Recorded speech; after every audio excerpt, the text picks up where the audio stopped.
latest look at the world of Albion, we see our heroes stroll through the town of Silverbrook. The sun's out, villagers are wandering about, and everything seems picture perfect. But then you catch the eye of an NPC, which could be a bartender, be a stable hand, a merchant. You see their expression shift. It's subtle, just a little smirk, slight narrowing of the eyes.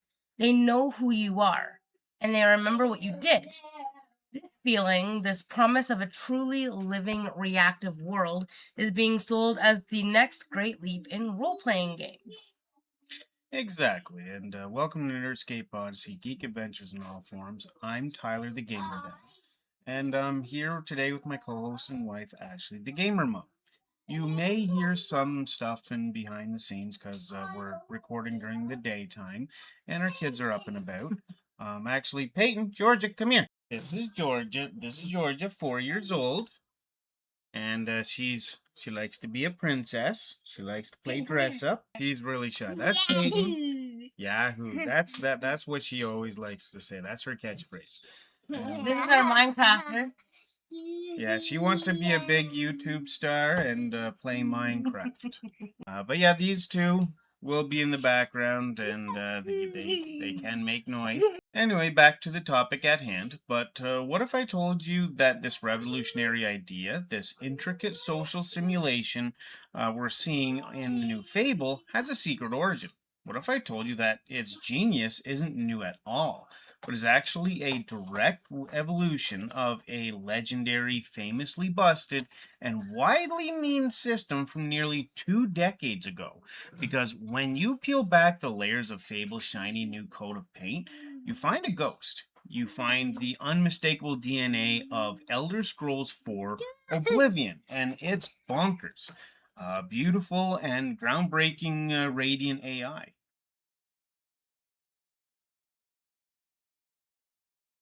So, as you can see, we do have a little one joining us today. She is a gamer just like us. Eventually, she wants to do her own Minecraft videos. So that'll be interesting. But back on the topic of Fable, obviously. So in the recent gameplay showcase for Fable, they focused heavily on one central idea. Albion feels alive because, well, its people has lives. Playground Games has talked about a living population where NPCs have their own jobs, they own their own homes, and they have their own routines. They aren't just set dressing. The goal is for them to be part of a population with emergent behaviors powered by real-time systems. So in theory, you could follow any one of them for a day and just watch them live. That's right. But the real magic isn't just that they live lives, it's that their lives are supposed to be impacted by yours. Every NPC will have a memory of what you've done, and they'll let you know how they feel about it. The perfect illustration of this is a now famous demo encounter with Colin the talking pig. In the town of Silverbrook, you stumble upon a butcher ready to turn poor Colin into the main course for a local feast. Your given choice for this is A, let it happen, B, fight the butcher, or C, find another way. Or you get a snake. Or you that would be under find another way. She's very, very interactive. Yes. And creative. She finds the most unique ways to do things. And she's now actually trying to play Skyrim with me. She has her own character and everything. Same with her sister. Alright, so we're going to have a couple of guests on today's show. Now that we have our guests today. So,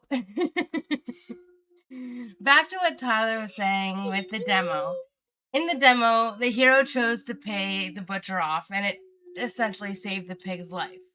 So now, in an older RPG, this might have just given you a plus 10 good karma score, but in Fable, it aims for something more nuanced. The demo showed how saving Colin could grant multiple reputation tags at once. One being virtuous, which basically is an act of mercy, and the other one is shrewd, could be, the savvy way you negotiate. Yeah, exactly. So this is where the system's potential shines. These tags aren't judged by the game itself, but by the individual NPCs, each with their own values. So when you speak to a hardworking beggar named Jack in the demo, he sees your virtuous side and thinks, hey, you're principled. Yep. So he actually likes you for it. But then, of course, when you go to the ambitious merchant named Megan, she couldn't care less about the pig. She's impressed by your shrewd reputation because, as an ambitious person, she values the savviness that you'd have. Yeah. This would be the core of Fable's promise, moving away from a simple good and evil meter and into a complex subjective reality where one person's hero is another person's basic waste of time. Which is more like the real world, because things out there aren't just good and evil or black and white. There's a lot of gray points to that as well. Yeah.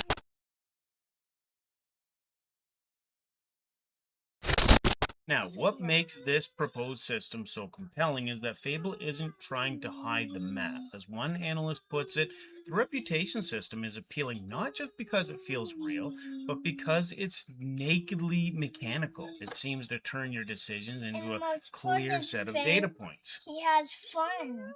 That's right, that's the most important thing. You have fun. Previews have mentioned tags like kind, rich, killer, charming, and criminal. Georgia, what's the whole movie of Hobbits? Yeah, they love the Hobbits movie. Absolutely loved it. Even small actions like firing an arrow into a tavern wall could earn you a reckless tag. The game then appears to take these tags and cross-reference them with the predefined likes and dislikes of every NPC. The result of that calculation determines, well, everything. Georgia likes on a Nosa. Or what someone a Nosa. I like JJ and Mikey. Right on. Now, back to the subject at hand. Oh gosh, so the likes and dislikes of NPCs determining everything. It's an algorithm for a social interaction. So for example, your reputation could directly impact the economy. One preview described how a tailor...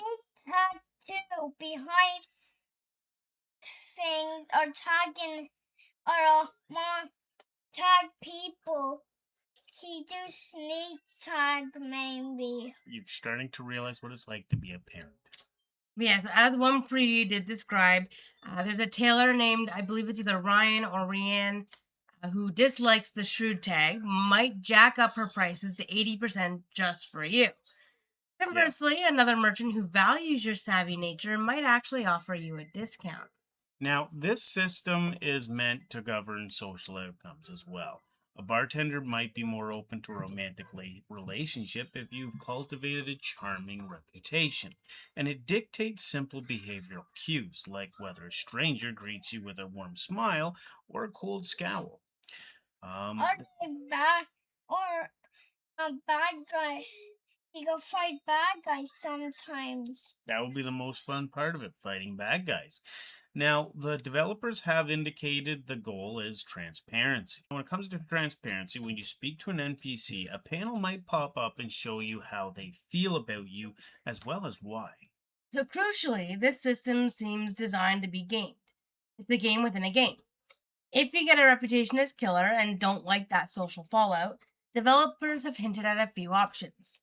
First off, you can put the work in and actually change people's minds, like in real life, or if you're rich enough, you might be able to take a shortcut and pay the town crier to literally spread a new, better reputation for you, which, to be quite honest, that could be like real life too. Pay somebody off to... You have Definitely. Yeah. good life by having your family beside you. That's Yep. right, and it makes everything better. She's And good your at advice. life is even important than anything else.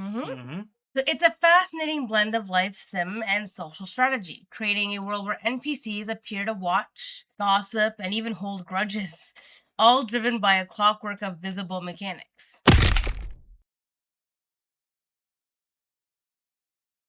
And it's in those mechanics, in those subtle NPC reactions, that the connection becomes crystal clear. When I see the corners of an NPC's mouth turn up in a smile during a Fable conversation, I don't just get to see impressive animation. I recognize the legacy of the Elder Scrolls 4 Oblivion system. So let's hop in the DeLorean and go back to 2006. Bethesda released Oblivion, and with it, a technology that was supposed to basically revolutionize RPGs, Radiant AI. The goal was to give every NPC in the world a life of their own. Instead of being static figures, NPCs were given general goals and schedules. They had a 24/7 routine that would take them from home to their job and to a tavern and back to bed, essentially. NPCs having a 24/7 routine that would take them from home to job, tavern, back to bed, dynamically finding places to eat or sit instead of following a rigid script. I'm having the best family. The one who has the best family in this kind. I love that, sweet. Now, Todd Howard just... When they die and go to a grave, I could put flowers on a grave when they die of illness. That won't, hopefully that won't be for a while, but Todd Howard described this game as creating an organic feel where the world didn't just revolve around you. Like I was saying, Todd Howard described this game as an organic feel where the world just didn't revolve around you. The ambition was immense. Developers spoke of early versions where guards would abandon their post to find food, which could then allow low responsibility NPCs to start stealing, potentially turning a city street into absolute chaos. Of course, the reality was famously, let's call it, quirky. Radiant AI is legendary today, mostly for its hilarious bugs and the memes that are actually spawned from this. We all remember the nonsensical conversations, the robotic movements, and the NPCs who would stare at a wall for hours on end. A soldier in the fiery plains of Oblivion might ask his buddy how he's doing, only to get the deadpan reply, been better, as lava pools around his ankles. I actually remember that. The system was prone to breaking, and it seems they were always visible in many ways, and basically what we would call a beautiful, glorious mess. But with the ambition behind it, that's what mattered. It was a vision of a world populated not by puppets, but by people. And it's that very ambition that Playground Games seems to have picked up and basically polished for the new generation.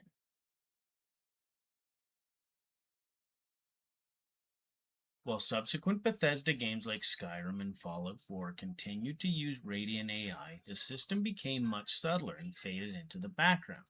It was smoothed out, less noticeable, and the wild, unpredictable dream of Oblivion was toned down.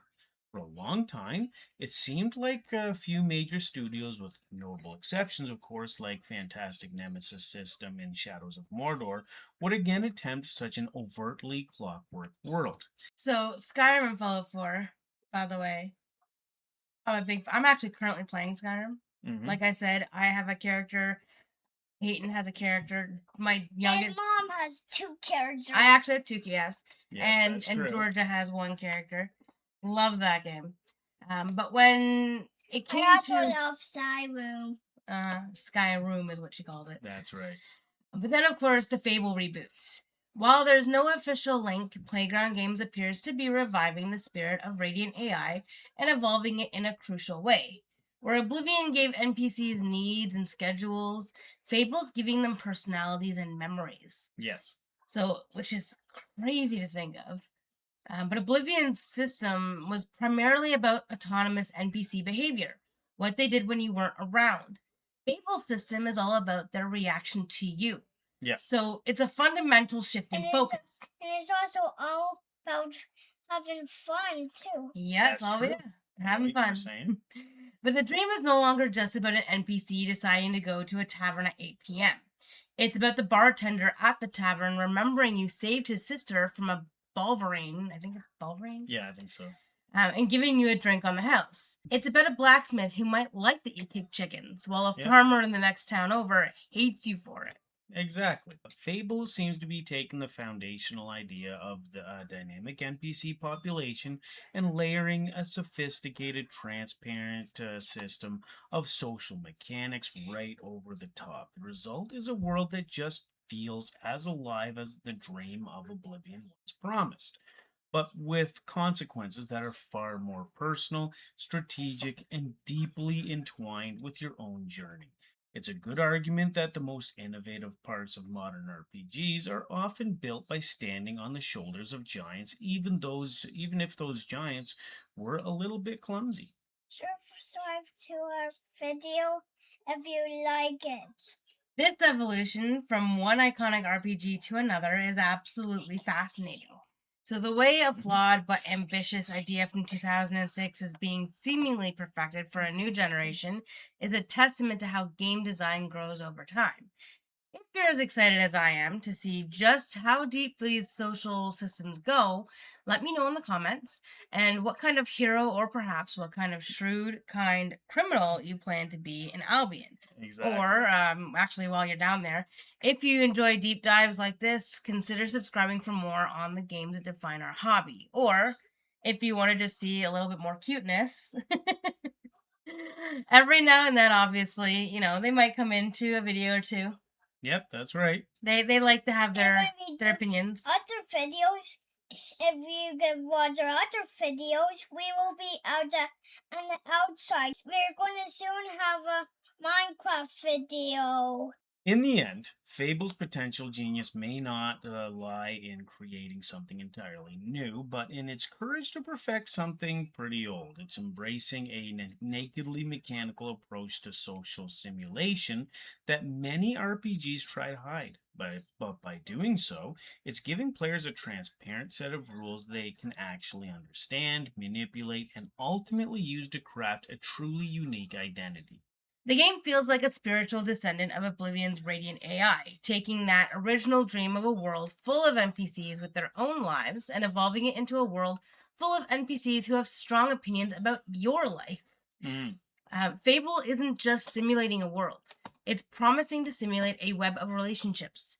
It's a powerful reminder that sometimes the most revolutionary ideas in gaming don't come from a flash of new inspiration, but from dusting off the forgotten ambitions of the past and finally giving them the polish that they always deserved. That's true.